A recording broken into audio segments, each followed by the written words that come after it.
श्री शिवाय नमस्तुभ्यम। आप सभी को 19 फरवरी 2026 फुलेरा दूज की हार्दिक शुभकामनाएं। आप जानते होंगे, ज्योतिष में मैंने पढ़ा है, जाना समझा है कि यह दिन साल का सबसे बड़ा अबूझ दिन है। इस दिन कोई नए कार्य की शुरुआत या 16 संस्कार के जो कार्य होते हैं वह किए जाए ना तो अनंत गुना लाभ होता है। आप सभी को इस वीडियो में जानने समझने को मिलेगा कि कौन से उपाय और कार्य आप अपने घर पर रहकर कर सकते हैं, जैसे कि पुत्र विवाह, नौकरी, रोग, कर्ज, दुख, दारिद्रता बहुत अधिक तंग कर रही है तो विशेष तिथि पर किया गया कोई भी काम कभी निष्फल नहीं जाता, सदा सर्वदा खुशियां देने वाला होता है। परंतु 19 फरवरी को राहु काल के अशुभ समय को त्याग दीजिएगा। राहु काल का अशुभ समय दिन में 1:30 से करीब 3 बजे के आसपास रहेगा।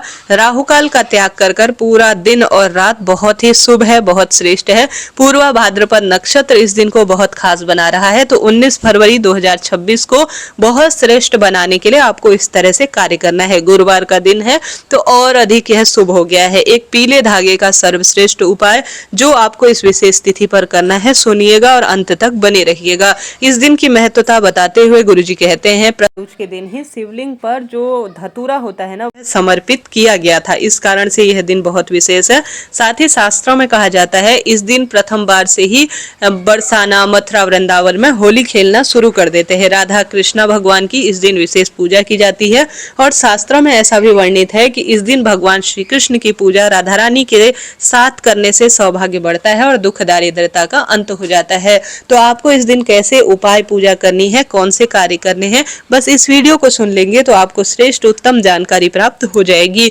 इससे पहले भी मैंने एक वीडियो प्रसारित किया है फुलेरा दूज का, आपसे बस अनुरोध है उसे भी आप एक बार सुन लीजिएगा, लाभ ही लाभ मिलेगा। तो आपको कैसे करना है सुने। आपके घर पर पीला धागा होगा, नहीं तो सफेद रंग का धागा है तो उसे हल्दी में आप रंग लीजिएगा, ठीक है। उपाय करने के लिए बहुत सुंदर और श्रेष्ठ उपाय है। जिन बच्चों के विवाह की दिक्कत बनी हुई है, पुत्र प्राप्ति की दिक्कत है या कोई अन्य समस्या है तो निश्चित रूप से यह उपाय बहुत ही अधिक लाभ देगा।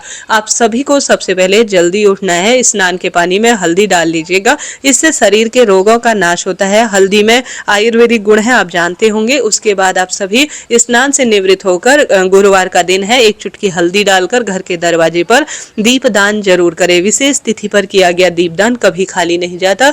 घर के दरवाजे पर हल्दी मिश्रित जल का छिड़काव करना भी सौभाग्य लाता है, धन लक्ष्मी को आकर्षित करता है और घर की नकारात्मक ऊर्जा का नाश करता है। उसके बाद आप सभी को सर्वश्रेष्ठ रूप में सर्वश्रेष्ठ कार्य की सिद्धि के लिए, जैसे कि अपने घर की तुलसी माता के समक्ष या केले वृक्ष की जड़ में या पीपल देवता की जड़ में यह दिव्य उपाय करना है। एक उपाय नहीं, बहुत सारे उपाय इस वीडियो में आपको जानने समझने को मिल जाएंगे, तो अंत तक बने रहिएगा। जैसे कि हल्दी का संबंध सौभाग्य से है और चने की दाल का संबंध भी बृहस्पतिश्वर महादेव से जाना जाता है और चने की दाल स्वर्ण समान होती है। तो आप सभी को श्रेष्ठ अनुभूति करते हुए सबसे उत्तम तो रहेगा केले वृक्ष की जड़ में इस कार्य को करना। एक कटोरी में चने की दाल जो भीगी हुई होती है वह ले लीजिए, एक चुटकी हल्दी ले लीजिए और साथ के साथ पीला धागा ले लीजिए, केला, गुड़ जो भी आपका मन है वह लेकर आप चले जाए केले वृक्ष की जड़ में। साथ के साथ गोल बत्ती का दीपक जिसमें एक चुटकी हल्दी भी आपको डालनी है, चले जाना है केले वृक्ष की जड़ में। केला पेड़ नहीं है आसपास तो आप पीपल या तुलसी के समक्ष भी इस कार्य को कर सकते हैं। सबसे पहले केले वृक्ष की जड़ में अपना नाम, गोत्र या जो कार्य आपका सिद्ध होना है, जैसे पुत्र प्राप्ति की कामना है, नौकरी की इच्छा है, विवाह की इच्छा है, बच्चों के लिए भी कर सकते हैं, अपने लिए भी। गुरु ग्रह का संबंध सीधे जो है देवगुरु बृहस्पति का संबंध सौभाग्य से होता है। आपने देखा होगा समाज में कई लोगों को धन तो खूब मिलता है परंतु पति, बच्चे और पूरा वैवाहिक सुख नहीं मिलता, कहीं ना कहीं कमी रही जाती है। तो जो गुरु ग्रह होता है उसकी मजबूती न होना इसके पीछे भारी कारण है। तो यह सरल काम है, कोई 1 रुपया भी आपका खर्च नहीं होना, लाभ तो मिलता ही है। तो एक जल का लोटा जो लेकर गए हैं उसमें एक चुटकी हल्दी डालकर सबसे पहले कच्चे दूध को हल्दी में मिलाकर आपको केले वृक्ष या तुलसी या जो मैंने बताया पीपल पेड़, इन दोनों वृक्षों किसी भी एक वृक्ष को आपको सिंचन करना है। उसके बाद आप सभी को हल्दी का जो दीपक है गोल बत्ती का उसमें एक चुटकी डालकर प्रज्वलित करना है। उसके बाद गुड़ और चने का और केले का आपको जो है वृक्ष के नीचे केले वृक्ष की जड़ में भोग लगाना है। उसके बाद बृहस्पतिश्वर महादेव महादेव की जय, केदारेश्वर महादेव की जय, और अपने सौभाग्य में वृद्धि हो, ऐसी मन की कामना कहते हुए नाम गोत्र बोलकर आप सभी को गुड़, चने और केले का भोग लगाने के बाद जो पीला धागा लेकर गए हैं ना, तो पीले धागे में सबसे पहले आपको लगानी है अपनी मनोकामना की गांठ। गांठ आप 5 लगा सकते हैं, 7 लगा सकते हैं, 11 गांठ लगा सकते हैं। जब आप मनोकामना की गांठ उस धागे में लगाएंगे ना, तो आप सभी को अपनी जो कामना है वह जरूर बोलनी है। कोई भी मनोकामना हो सकती है। फिर हल्दी में रंगा हुआ वह जो धागा है उसे केले वृक्ष की जड़ में आपको बांध देना है। देखिए, धागा बांधने की परंपरा कई वर्षों से शास्त्रों में कही गई है, तो आप क्यों ना इस जो है सर्वश्रेष्ठ दिन पर करते हैं, तो लाभ तो होता ही है। कोई प्रश्न हो, आपका अपना चैनल है, पूछिएगा, सब प्रश्नों का उत्तर मिलेगा। पहला उपाय मैंने बताया। दूसरा उपाय, जिस भी परेशानी के लिए, देखिए आपके शरीर में कोई रोग पनप रहा है, बहुत अधिक रोग है, ऐसा लगता है इन रोगों का निदान कैसे हो, तो आप सभी को विशेष तौर पर एक धतूरा लेना है। आसानी से धतूरा मिल जाता है। चंदन आपको लेना है, ठीक है। धतूरा और चंदन जल के लोटे में डालना है दूसरे उपाय के तहत, और शिवलिंग पर इस विशेष जल को चढ़ाना है। दांत, खाज, खुजली या मुख पर कोई दाग धब्बे हैं या शरीर में कहीं भी कोई परेशानी है, उस स्थान पर शिवलिंग पर चढ़ाए गए धतूरे के जल और चंदन को आप महामृत्युंजय मंत्र का जाप जरूर करें, क्योंकि शुक्र देवता को महामृत्युंजय मंत्र जो है महादेव ने ही प्रदान किया था, ऐसा शिव महापुराण में वर्णित है। जब उनको चर्म रोग हो गया है, तो शरीर में कोई ना कोई रोग तो होता ही है। ऐसे में शिवलिंग पर यह साल भर में एक ही दिन उपाय किया जाता है। तो चंदन और धतूरे का जल महामृत्युंजय मंत्र के साथ समर्पित करें और उसे प्राप्त कर लें, और जहां पर शरीर में परेशानी है ना, उस स्थान पर इस जो है जल को, शिवलिंग पर चढ़ाए गए जल को लगा दीजिए। निश्चित रूप से आप देखेंगे कि आपको वह स्थान सही हो रहा है और आपका रोग उस स्थान से हट रहा है। तो 2 उपाय करें। तीसरा उपाय चने की दाल का है। जैसे कि गुरुजी कहते हैं, केदारेश्वर महादेव की जय, बृहस्पतिश्वर महादेव जी की जय कहते हुए केला जो है कभी भी जो गुरुवार का व्रत करते हैं उन्हें नहीं खाना चाहिए। आप सब जानते होंगे, गुरुजी बताते हैं, शिवलिंग पर जब भी बृहस्पतिवार आए, मैं हमेशा आपको बताती हूँ, बृहस्पतिश्वर महादेव की, केदारेश्वर महादेव की जय कहते हुए शिवलिंग पर चने की दाल चढ़ानी चाहिए, क्योंकि चने की दाल स्वर्ण समान मानी जाती है। तो आप चने की दाल लीजिए और अपने घर का शिवलिंग हो या महादेव के मंदिर का शिवलिंग हो, जल के लोटे में थोड़ा सा आप कनेर का फूल या कोई भी पीला फूल डालें, थोड़ा चंदन डालें और साथ के साथ गुड़ का टुकड़ा डालें, और श्री शिवाय नमस्तुभ्यम कहते हुए, केदारेश्वर महादेव की जय, बृहस्पतिश्वर महादेव की जय कहते हुए शिवलिंग पर चढ़ा दीजिए। उसके बाद अपना नाम गोत्र बोले, अपने हाथ की हथेली में चने की दाल लें और ऐसा मन में आभास करें कि मैं स्वर्ण शिवलिंग पर समर्पित कर रही हूँ, इससे मेरी मनोकामना पूर्ति हो। जैसा आप सोचते हैं वैसा आपके साथ हो जाता है।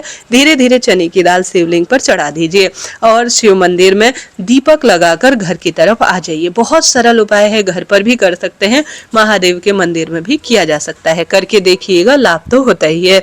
इसके साथ ही प्रथम बार गुरुजी कहते हैं, विवाह के पश्चात, शिवरात्रि के पश्चात जब फुलेरा दूज आई ना, अबूझ मुहूर्त, तो उसी दिन शिवलिंग पर जो हमारे पास धतूरा होता है वह समर्पित किया था। ऐसे में अपने मन की कामना कहते हुए, अगर आप हल्दी में डुबाकर चने, जो मैंने आपको धतूरा बताया, अगर आप हल्दी में डुबाकर शिवलिंग पर समर्पित कर देते हैं तो आपकी सारी कामना स्वतः ही सिद्ध हो जाती है। इसके साथ साथ जिन भी बच्चों के विवाह की दिक्कत है, उन जो है जातकों को या उनकी माताओं बहनों को जिनके भाइयों की भी शादी की परेशानी हो रही है, अपने हाथ की हथेली में खास विवाह की कामना से 5 बेलपत्र और 1 धतूरा और 5 शमी के पत्ते अपना नाम गोत्र बोलकर और जो कामना सिद्ध होनी है वह कहते हुए माता अशोक सुंदरी के स्थान पर आप सभी को 1 धतूरा, 5 शमी के पत्ते, 5 बेलपत्र, कई बार शमी पत्ता नहीं मिल पाता है तो आप शमी पत्ते के स्थान पर 5 चावल के दाने भी ले सकते हैं।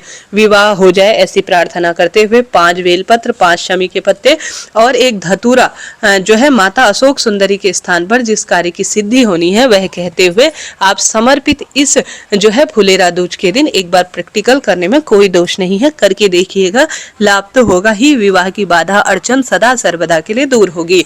इस दिन अपने घर पर श्री कृष्ण भगवान और राधा रानी की पूजा करनी चाहिए। अबीर गुलाल अपने घर पर छिड़काव करना चाहिए। साथ के साथ अबीर गुलाल राधा रानी भगवान शिवलिंग पर भी समर्पित करना चाहिए। कृष्ण भगवान को भी जो अबीर गुलाल है इस दिन समर्पित करने का प्रयत्न करना चाहिए। यह सरल सा काम है, एक बार प्रैक्टिकल करने में कोई दोष नहीं जाता। इसके साथ ही गुरुजी कहते हैं, जिनके कार्य में बल नहीं हो रहा है, जैसा मैंने बताया धतूरा जो मैंने आपको विदित कराया, धतूरे को हल्दी में डुबाकर शिवलिंग पर चढ़ाने का, का। इसको ही गुरुजी बताते हैं कि इस धतूरे को हल्दी में जो डूबा हुआ शिवलिंग पर चढ़ाया है, इसे प्राप्त कर कर अपने घर या व्यापार स्थल पर किसी लाल वस्त्र में अगर आप टांक देते हैं तो वह व्यापार चल निकलता है और सौभाग्य में और घर परिवार में वृद्धि होती रहती है। तो इस कार्य को भी कर सकते हैं। फुलेरा दूज का बहुत बड़ा दिन है। चने की दाल किसी मंदिर में जाकर, किसी भी मंदिर में जाकर, जैसे कि श्री नारायण का दिन है, 1 कटोरी चने की दाल, उसमें थोड़ा तुलसी का पत्ता रखकर और हल्दी की गांठ रखकर, कुछ दक्षिणा रखकर, मेरे जो कार्य आपके सिद्ध होने हैं